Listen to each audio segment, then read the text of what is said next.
देखिए बच्चों, अभी हम पढ़ेंगे किंगडम मोनेरा। अभी हम क्या पढ़ रहे थे? Kingdom Monera. इसमें हम देखें कि किंगडम मोनेरा में जनरल कैरेक्टर पढ़ना है, हमें रिप्रोडक्शन का मोड पढ़ना है, न्यूट्रिशन का मोड पढ़ना है और इसका क्लासिफिकेशन, ये सब का मोड पढ़ना, यानी कि ये किंगडम मोनेरा में ये सब कैसे होते हैं, ये सब के बारे में भी हम देखेंगे एक एक करके। तो सबसे पहले हम देखते हैं जनरल कैरेक्टर। किंगडम मोनेरा का कुछ तो कैरेक्टर होगा जिसके बेसिस पे हम पहचानते हैं कि ये किंगडम मोनेरा का ग्रुप में आता होगा। तो देखिए, किंगडम मोनेरा क्या है? प्रोकैरियोटिक ऑर्गेनिज्म है।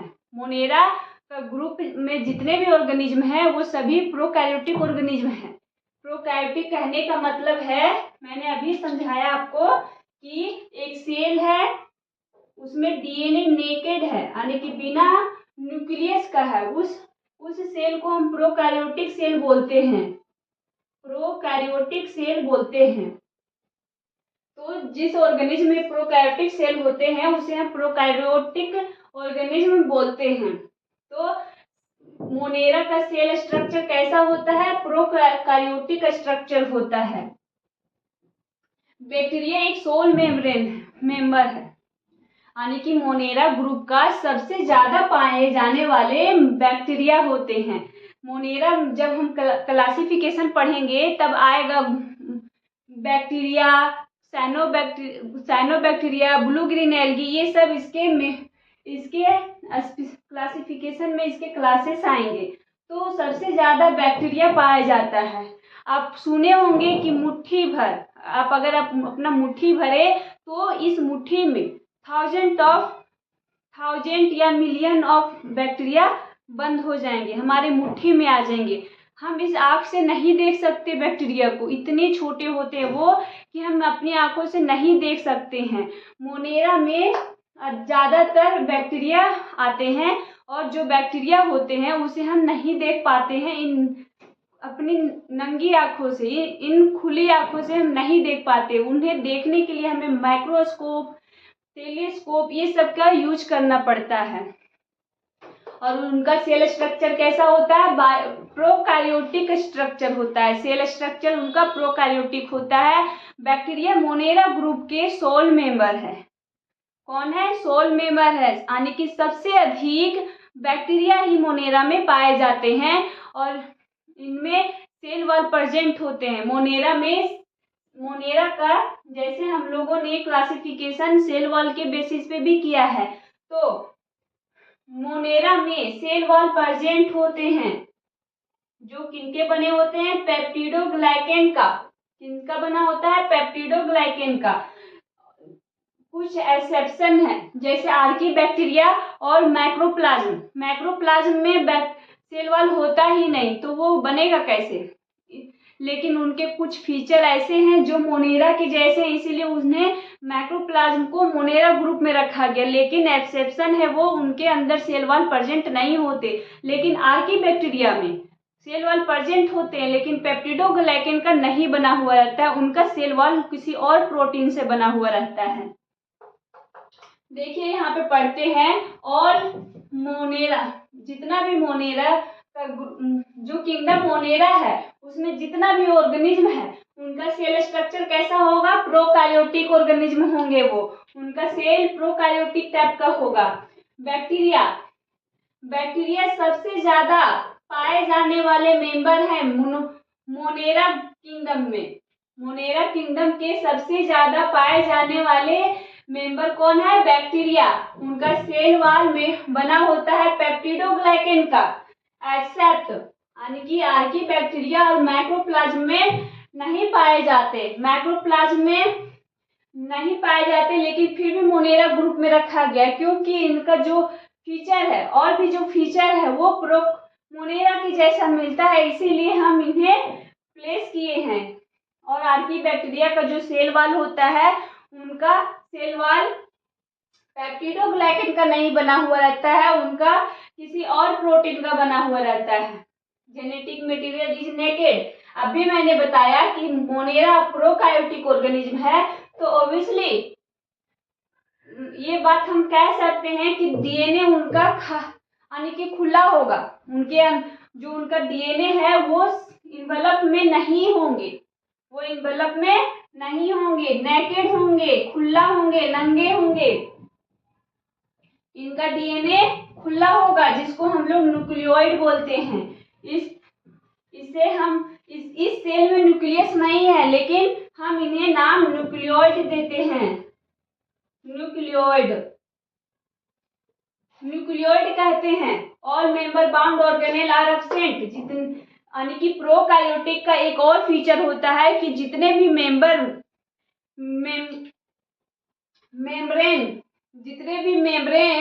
बाउंड होते हैं ऑर्गेनेल के, वो एब्सेंट होते हैं। जैसे माइटोकॉन्ड्रिया, आप 10 में देखे होंगे माइटोकॉन्ड्रिया का स्ट्रक्चर पढ़े होंगे, तो आप देखे होंगे इनर मेंबर और आउटर मेंबर, ये दो मेंबर से मिलकर बने हुए हैं।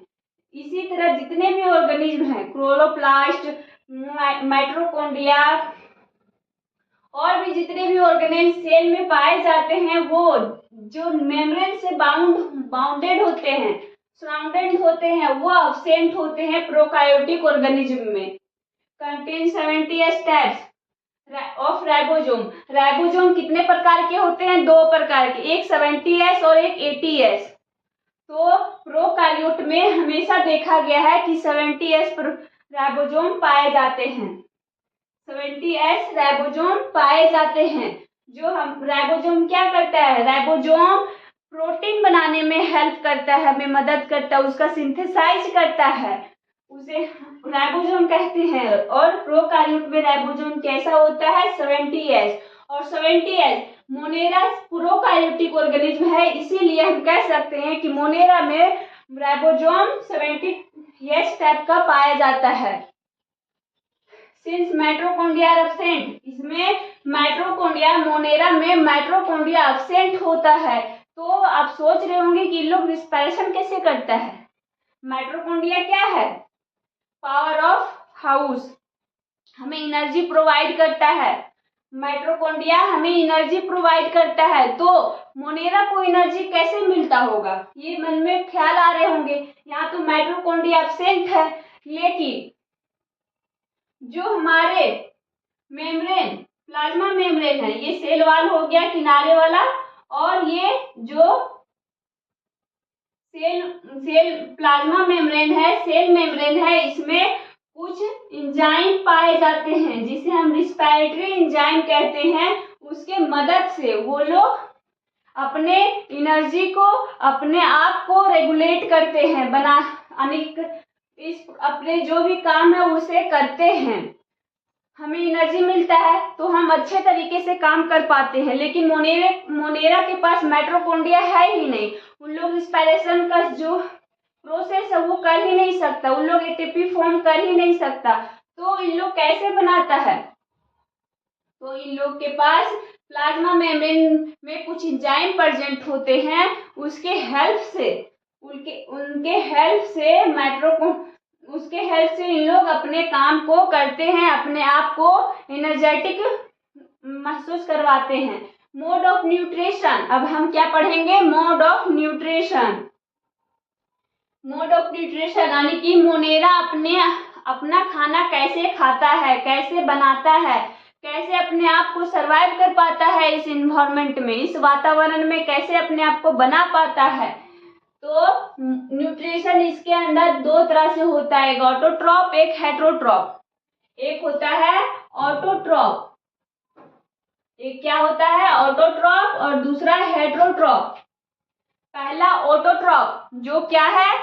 जो खुद से खाना बनाता हो उसे हम ऑटोट्रॉप कहते हैं। और हेटेरोट्रॉप का मतलब होता है जो दूसरे पर डिपेंड हो। जैसे पेड़ खुद से खाना बनाता है तो उसे हम ऑटोट्रॉप बोलेंगे। पेड़ क्या करता है? खुद से खाना बनाता है, सूरज का लाइट को लिया, मिनरल्स को लिया और अपना खाना खुद बनाता है, वो उसे हम ऑटोट्रॉप कहते हैं। और जैसे हम इंसान, हम खाना पकाते खुद हैं लेकिन बनाते नहीं हैं। हम प्लांट के रिसोर्स को यूज करके उसे पका के उसे खाते हैं, यानी कि हम दूसरे पर डिपेंड होते हैं। हम किसी का मांस खाते हैं तो किसी का सब्जी, किसी का जैसे चावल हो गया, गेहूं हो गया, ये सब पेड़ का प्लांट है। और मीट वगैरह जो भी है वो हम दूसरों से लेते हैं और खुद बना के पका के खाते हैं, यानी कि दूसरे पर डिपेंड होते हैं। अगर चावल नहीं मिलेगा तो हम खाना नहीं बना सकते, नहीं बना पाते। तो जो दूसरे पर डिपेंड हो, जो खुद से खाना नहीं बनाता है, उसे हम हेटेरोट्रॉप बोलते हैं। तो मोनेरा में ऑटोट्रॉप और हेटेरोट्रॉप दोनों तरह से देखा गया है। वो खुद भी खाना बनाते हैं और दूसरों के ऊपर भी डिपेंड हो जाते हैं। ऑटोट्रॉप वो लोग कैसे किस तरह करते हैं आइए देखते हैं। वो लोग फोटोसिंथेटिक भी करते हैं और कीमोसिंथेटिक प्रोसेस के थ्रू करते हैं। फोटोसिंथेटिक क्या है? जो सूरज का लाइट को यानी कि सनलाइट को केमिकल एनर्जी में सनलाइट को यूज करके उन लोग अपने खाना को बनाते हैं। सनलाइट लिए, मिनरल्स लिए और अपना खाना बनाए, उसे हम फोटोसिंथेटिक ऑटोट्रॉप्स बोलते हैं। और कीमोसिंथेटिक ऑटोट्रॉप, यहाँ पे हम सनलाइट ले रहे थे, किसका यूज कर रहे थे? सन का, सूरज का लाइट का यूज करके हम खाना बना रहे थे। लेकिन केमिकल की सिंथेटिक में केमिकल का यूज करेंगे, सनलाइट की जगह किसका यूज करेंगे? केमिकल का। केमिकल का यूज करके हम खाना को बनाएंगे। जैसे H2S को हम तो कुछ केमिकल आया यहाँ पे, इसको ब्रेक किया, इसको क्या किया? ब्रेक किया और H+S इसको तोड़ डाला और ये अपनी एनर्जी के रूप में ले लिया। तो यहाँ पे केमिकल आया, इसे तोड़ा और खाना ये लोग अपने एब्जॉर्ब कर लिया। और सनलाइट में होता है जैसे C6H12O6, ये CO2 plus H2O plus oxygen, ये सब बनाते हैं। तो यहाँ पे सनलाइट का उपयोग करते हैं। किसका उपयोग करते हैं? सनलाइट का। जिसमें सनलाइट का उपयोग होता है उसे हम फोटोसिंथेटिक ऑटोट्रॉप कहते हैं। और जिसमें केमिकल का यूज किया जाए उसे हम कीमोसिंथेटिक ऑटोट्रॉप बोलेंगे। मैं फिर से बताती हूँ, फोटोसिंथेटिक ऑटोट्रॉप का मतलब होता है सनलाइट का जो एनर्जी है उसे यूज करके खाना बनाना फोटोसिंथेटिक ऑटोट्रॉप कहलाता है। और कीमोसिंथेटिक ऑटोट्रॉप में केमिकल का जो एनर्जी है उसे यूज कर लेना, उसे इनऑर्गेनिक मान लीजिए यहाँ पे इनऑर्गेनिक है, इनऑर्गेनिक सब्सटेंस है, इसे हम ऑर्गेनिक में तोड़े तो इसमें इनऑर्गेनिक को ऑर्गेनिक में तोड़ने के लिए हम इनऑर्गेनिक जो मोनेरा है वो इनऑर्गेनिक को नहीं कंज्यूम करता, नहीं खाता, लेकिन ऑर्गेनिक को कंज्यूम करके अपने आप को एनर्जी प्रोवाइड करवाता है।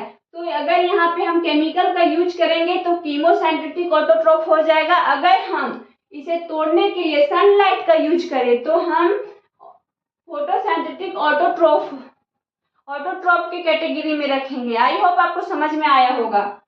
हेटेरोट्रॉप जो खुद से खाना नहीं बनाता, दूसरे के ऊपर डिपेंड रहता है, जैसे पैरासाइट, सिम्बायोटिक और saprotrophic. Parasite, symbiotic, saprotrophic. Parasite organism जो है, जैसे मोनेरा के कुछ बैक्टीरिया जो है वो पैरासाइट के जैसा वर्क करते हैं, अपना खाना पैरासाइट के रूप में लेते हैं। पैरासाइट है क्या? पैरासाइट ये यानी कि बोल सकते हैं ऐसा, यानी कि कोई ऑर्गेनिज्म आपके बॉडी में आए, आपको हार्म करे, यानी कि खुद खाना खाए, अपना न्यूट्रिशन ले और आपको हार्म करके भी चला जाए। यानी कि जैसे कोई मेहमान आया, खाया पिया मस्त एकदम आपका खर्चा करवाया, उसके बाद जाते जाते कुछ सामान भी चोरी करके ले गया, यानी कि आपको नुकसान भी दे के चला गया, खर्चा भी करवाया और नुकसान भी करवा के चला गया, उसे हम पैरासाइट की कैटेगरी में रखेंगे। उसी तरह कुछ बैक्टीरिया होता है जो हमारे बॉडी में आते हैं, इंटर करते हैं, हमारे शरीर का जो भी न्यूट्रिएंट्स है उसे खाते हैं और हमें हार्म करके यानी कि बीमार करके चले जाते हैं। उसे हम पैरासाइट करते हैं, पैरासाइट कहते हैं। बहुत सारे ऐसे बैक्टीरिया हैं जो हमारे शरीर में आते हैं, इंटर करते हैं, खाते पीते मस्त है और हमें बीमार भी करके चले जाते हैं। उसे हम पैरासाइट की कैटेगरी में रखेंगे। तो मोनेरा जो बैक्टीरिया है वो खाना पैरासाइट के रूप में भी खाता है।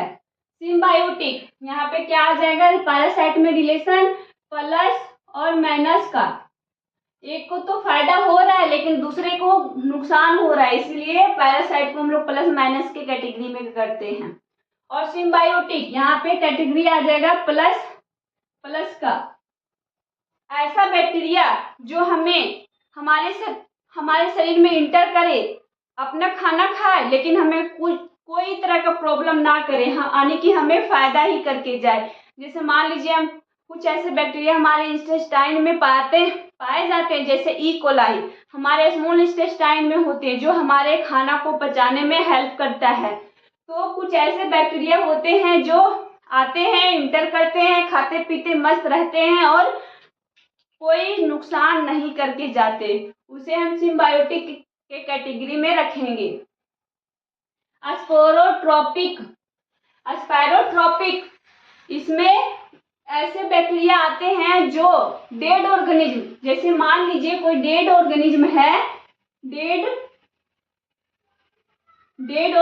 है, मरा हुआ ऑर्गेनिज्म है, उसके ऊपर आए और अपना एंजाइम सीक्रेट किए, उसके बाद सीक्रेट करने के बाद उसे जब इनऑर्गेनिक से ऑर्गेनिक में टूट गया, जब खाने के जैसा उनका मिनरल्स हो गया तो वो एब्जॉर्ब कर लिए, उसे हम स्पायरोट्रॉपिक बोलते हैं। मैं फिर से स्पायरोट्रॉपिक के बारे में बताती हूँ। ऐसा बैक्टीरिया जो डेड ऑर्गेनिज्म पर वर्क करते हैं, मरे हुए स्पीसीज पर, प्रजाति पे अटैक करते हैं। मान लीजिए कोई पत्ता है या कोई जानवर मर गया है और उसे हम खुले में फेंक दिए, तो देखिएगा कुछ समय के बाद वो डिजनरेट हो जाते हैं, यानी कि खत्म हो जाते हैं, लुप्त हो जाते हैं। तो कैसे? उस पे बैक्टीरिया आया, उसके बाद एंजाइम सीक्रेट किए, उसे धीरे धीरे एब्जॉर्ब किया, उसके बाद वो जो डेड ऑर्गेनिज्म है, जो मरा हुआ जानवर या पत्ता जो भी हमारे इन्वायरमेंट में खुला है, उसे एब्जॉर्ब कर लेते हैं और उसे खत्म कर देते हैं। इसमें ज्यादातर डिकम्पोजर, उसे हम डिकम्पोजर कहते हैं, और इसमें स्पायरोट्रॉपिक में डिकम्पोजर बैक्टीरिया बहुत ज्यादा आता है। आई होप आपको मोड ऑफ न्यूट्रिशन मोनेरा का समझ में आ गया होगा। मोनेरा का न्यूट्रिशन कितने प्रकार का है? ऑटोट्रॉप और हेटेरोट्रॉप। ऑटोट्रॉप में फोटोसिंथेटिक और कीमोसिंथेटिक, हेटेरोट्रॉप में पैरासाइट, सिम्बायोटिक और स्पायरोट्रॉपिक। अब हम देखते हैं मोड ऑफ रिप्रोडक्शन कि मोनेरा रिप्रोडक्शन कैसे करता है। वो एसेक्सुअल और सेक्सुअल दोनों तरीके से करते हैं, लेकिन यहाँ पे ट्रू सेक्सुअल रिप्रोडक्शन नहीं होते। इसमें गैमेट का फ्यूजन नहीं होता, मेल और फीमेल गैमेट आया और फ्यूजन किया, उसे हम सेक्सुअल रिप्रोडक्शन कहते हैं। लेकिन मोनेरा में कभी ट्रू सेक्सुअल रिप्रोडक्शन नहीं होता, क्योंकि इसमें गैमेट का फ्यूजन नहीं होगा। बस हम इस मोनेरा को इसलिए बोलते हैं कि ये सेक्सुअल रिप्रोडक्शन करता है, क्योंकि यहाँ पे जेनेटिक मटेरियल का ट्रांसफर किया जाता है, इसीलिए हम इसे बोलते हैं कि ये सेक्सुअल रिप्रोडक्शन भी करता है। लेकिन ये सेक्सुअल रिप्रोडक्शन में ज्यादातर वो बाइनरी फ्यूजन परफॉर्म करते हैं। बाइनरी फ्यूजन, अपने बॉडी को दो भाग में डिवाइड कर लेना ही बाइनरी फ्यूजन कहलाता है। तो मोनेरा इसी प्रोसेस को सबसे ज्यादा करते हैं। जब वेरिएबल कंडीशन होता है, जब वातावरण अच्छा होता है, उनके जैसा होता है, वो जिस इन्वायरमेंट जैसा वातावरण चाहते हैं वैसा रहता है, तो वो बाइनरी फ्यूजन करते हैं, क्योंकि ये बहुत इजी होता है उनके लिए। इंडोस्पर्म, जब अनवेरिएबल कंडीशन आता है, जब उनके वातावरण उनके अनुकूल हो जाते हैं, तब वो इंडोस्पर्म परफॉर्म करते हैं। इंडोस्पर्म का मतलब है कि जैसे बैक्टीरिया को लगा कि अनफेवरेबल कंडीशन है तो वो अपने अंदर स्पोर को जमा करते जाते हैं। जब जो जमा करते हैं उसी को हम इंडोस्पोर कहते हैं। स्पोर को जमा करते जाते हैं। मान लीजिए ये बैक्टीरिया है तो इसके अंदर बैक्टीरिया स्पोर को जमा करते जाते हैं। जब इन्हें लगा कि फेरिएबल कंडीशन आ गया, यानी कि वातावरण उनके प्रतिकूल हो गया, वो जैसा चाहते थे उस तरह हो गया, तो इसे रप्चर कर लेते हैं और बहुत सारे बैक्टीरिया का जन्म होता है। उसे हम इंडोस्पोर कहते हैं। और सेक्सुअल रिप्रोडक्शन, उनका ट्रू सेक्सुअल रिप्रोडक्शन नहीं होता क्योंकि यहाँ पे गैमेट का फ्यूजन नहीं होता, फर्टिलाइजेशन नहीं होता। बस यहाँ पे इसलिए कहते हैं कि मोनेरा में सेक्सुअल रिप्रोडक्शन हो रहा है क्योंकि इसमें जेनेटिक मटेरियल का ट्रांसफर होता है, एक्सचेंज होता है, बदला, यानी कि एक से दूसरे में जेनेटिक मटेरियल जाता है। इसीलिए हम सेक्सुअल रिप्रोडक्शन भी बोलते हैं कि मोनेरा में होता है। देखिए किस तरह ट्रांसफॉर्मेशन, कंजुगेशन और ट्रांसडक्शन। ट्रांसफॉर्मेशन, जैसे बैक्टीरिया है, ये मैंने यहाँ पे डायग्राम ड्रॉ किया है, ये बैक्टीरिया है और यहाँ पे डीएनए है, किसी का डीएनए होगा और वो बैक्टीरिया एक मीडियम है, उसमें डीएनए है और बैक्टीरिया है। दोनों को अगर छोड़ दे तो बैक्टीरिया डीएनए को अपने अंदर ले लेता है और कुछ वेरिएशन करता है, तो उसे हम ट्रांसफॉर्मेशन कहते हैं। अपने आप को बदल लेना ही ट्रांसफॉर्मेशन कहलाता है। कंजुगेशन, एक बैक्टीरिया दूसरे बैक्टीरिया के कांटेक्ट में आते हैं और एक ट्यूब का फॉर्मेशन करते हैं, उसे हम कंजुगेशन ट्यूब बोलते हैं और इस प्रोसेस को कंजुगेशन कहते हैं। और इस ट्यूब के मदद से ये अपना जेनेटिक मटेरियल को एक्सचेंज करते हैं और फिर वो सेपरेट हो जाते हैं। बाद में वो क्या करते हैं, सेपरेट हो जाते हैं। मैं आपको यहाँ पे समझाने की कोशिश करती हूँ। जैसे एक बैक्टीरिया है और ये दूसरा बैक्टीरिया है, ये दोनों आए, अपना कंजुगेशन ट्यूब बनाए और इसमें जो डीएनए है वो एक्सचेंज किया और फिर ये सेपरेट हो जाते हैं। ये क्या होते हैं, सेपरेट हो जाते हैं। इनके अंदर जो डीएनए है वो एक्सचेंज हो गए और ये दोनों अलग अलग सेपरेट हो गए और उसके बाद ये लोग बाइनरी फ्यूजन के थ्रू फिर बच्चे को रिप्रोड्यूस करते हैं। आई होप कंजुगेशन के मतलब आपको समझ में आ गया होगा। ट्रांसडक्शन, जैसे एक बैक्टीरिया है और एक वायरस है, दोनों कांटेक्ट में आते हैं और वायरस अपना जेनेटिक मटेरियल एक्सचेंज करता है और फिर ये सेपरेट हो जाते हैं। उसके बाद ये बैक्टीरिया जो है वो रिप्रोड्यूस करता है, उसे हम ट्रांसडक्शन कहते हैं। ट्रांसफॉर्मेशन में मीडियम की जरूरत हुई और कंजुगेशन में दो बैक्टीरिया कांटेक्ट में आए और तीसरा ट्रांसडक्शन में बैक्टीरिया और वायरस कांटेक्ट में आए। आई होप आपको ये समझ में आ गया होगा। आशा करती हूँ आपको ये लेक्चर अच्छे से समझ में आया। आप शेयर करें, लाइक करें और सब्सक्राइब करना ना भूलें ताकि आपको अगला नोटिफिकेशन समय पे मिलता रहे। थैंक यू, धन्यवाद।